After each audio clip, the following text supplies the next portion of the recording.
bagong hinahangad at pagkakaisa.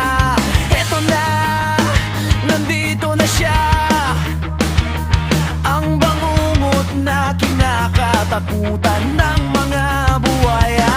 Lilipulin niya lahat nga mga walang kwenta. Isigaw natin, Inday Sara, ang ating pag-asa. Inday Sara, para sa masa. Inday Sara, Pilipinas ay giginhawa.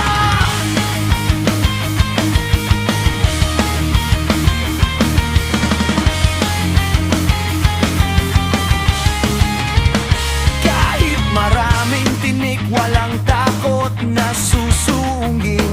Balakid ay babaliwalain, mga kalaban ay harapin.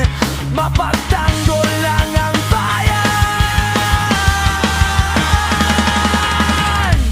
Humanda na kayo mga bangag, humanda na kayo